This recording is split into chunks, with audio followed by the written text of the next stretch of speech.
Hello again and welcome to the Learn English Elementary podcast number 8. I'm Tess from London. And I'm Ravi from Manchester.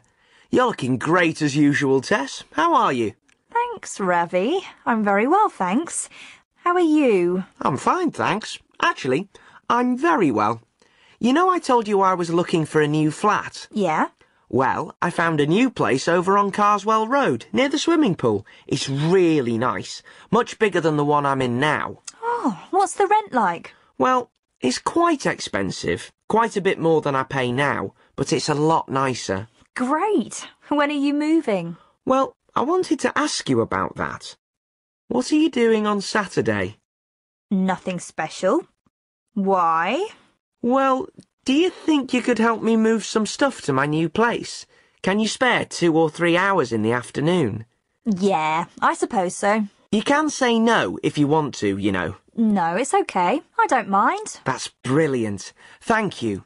I'll tell you what, I'll make dinner for you at the new flat after we've moved my things. Does that sound okay? Ooh, that'll be lovely. Thanks. Great. Have a think about what you want to eat. Right. Well, we better get on. Lots of things for you, as usual. We've got Gordon. Hello, Gordon. Hello! Gordon's our producer and king of the bad jokes. We've got the quiz. We've got fish in the bath. Huh? We've got good and bad TV. But first of all, we've got I'd like to meet. And joining us today is Megan. Hello, Megan. Hi, Ravi. Where are you today, Megan? I'm at home, in Reading. Oh, yeah, I know it. Do you like it?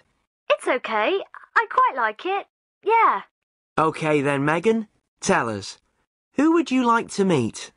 I'd like to meet David Attenborough. Great choice. I know who David Attenborough is.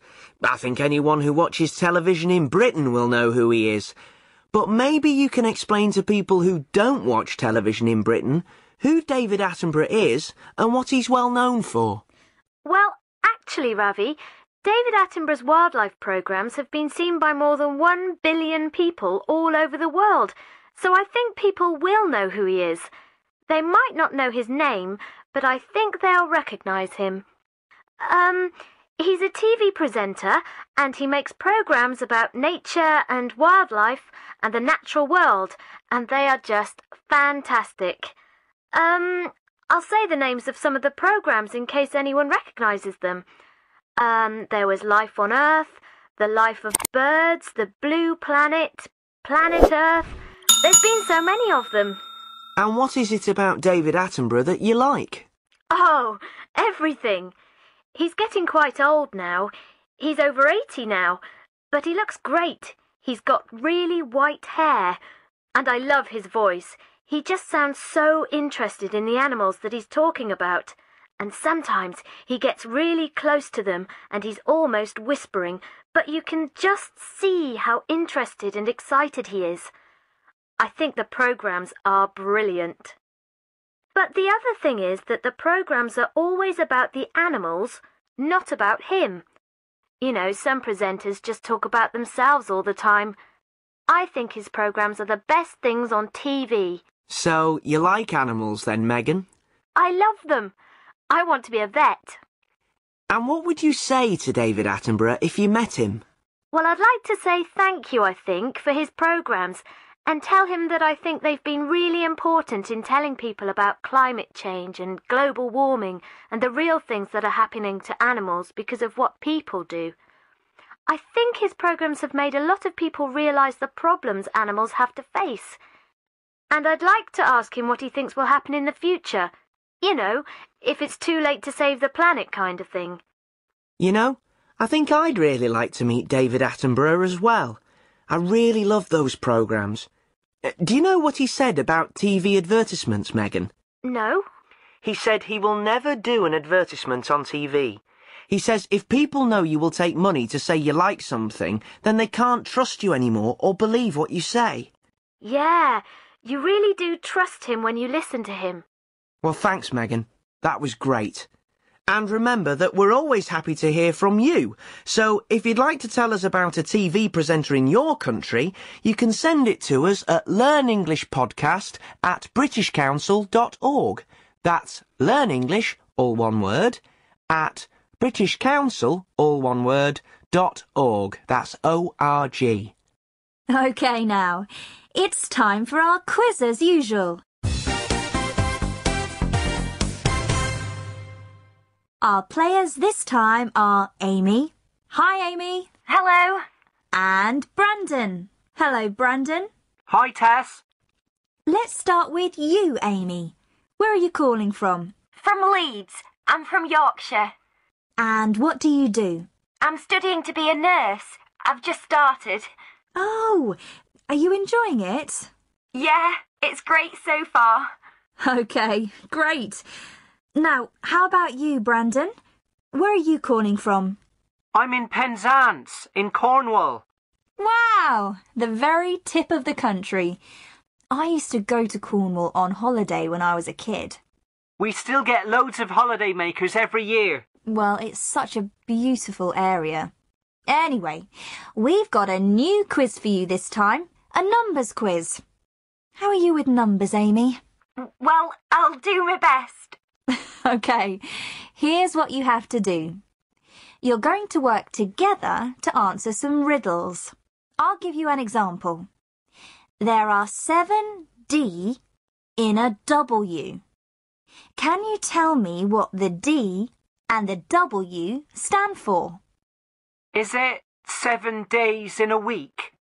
OK, so you get the idea. Now, either of you can answer, and if together you can get 5 correct answers, you both win a prize. OK, you two? OK. Yes. So, here's the first one. There are 12 M in a Y. 12 months in a year?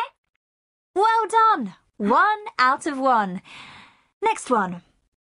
24 H in a D. 24 hours in a day. That's it! 2 out of 2. 3 more to get. Next one. 60 S in an M. It's 60 seconds in a minute, isn't it? It is! 2 more to get. Normally, there are 30 or 31 D in an M. Days in a month? Right! 4 out of 4. 1 more to get. 60 M in an H. 60 minutes in an hour. Yes! Well done, you two. 5 out of 5. OK, you've both won a book token, and we'll be sending them to you very soon. Thanks for playing, and well done. Ravi, I've got one for you. 11P in an FT. Easy. 11 players in a football team. Ah! Good game, though. Remember, if you're listening, that you can send your ideas for games we can play to learnenglishpodcast@britishcouncil.org. OK, time now for Our Person In. At the start of the podcast, I promised you fish in the bath. And here they come. Bill Stedman is our man in Prague.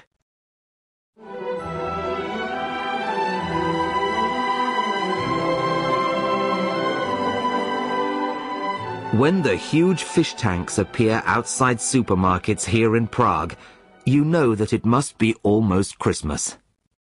The tanks are full of carp, the fish traditionally eaten at Christmas here in the Czech Republic and in other Central European countries. For my first Christmas in the Czech Republic, I found this tradition a little strange. Carp isn't usually eaten in Britain. It's a fish that is often full of small bones, and the flavour is a little, well, different. But what I found really strange about the Czech habit of eating carp at Christmas is how they do it. People usually buy the fish from tanks outside supermarkets and take them home alive and put them in the bath. Spending a few days in clean bath water cleans the carp and makes it taste better when it is eaten on Christmas Eve. A friend of mine told me that when her son was 4 years old, he asked why they were keeping the carp in the bath. To clean it, she told him. To her horror, a bath full of bubbles. Her helpful son had added a generous handful of soap powder to the bath to make sure their carp was lovely and clean. That was one family that didn't eat carp that year. All my friends with children tell me that there is one golden rule. Never give your carp a name. When Christmas Eve arrives, you'll find it very difficult to explain to your children why their pet has suddenly disappeared.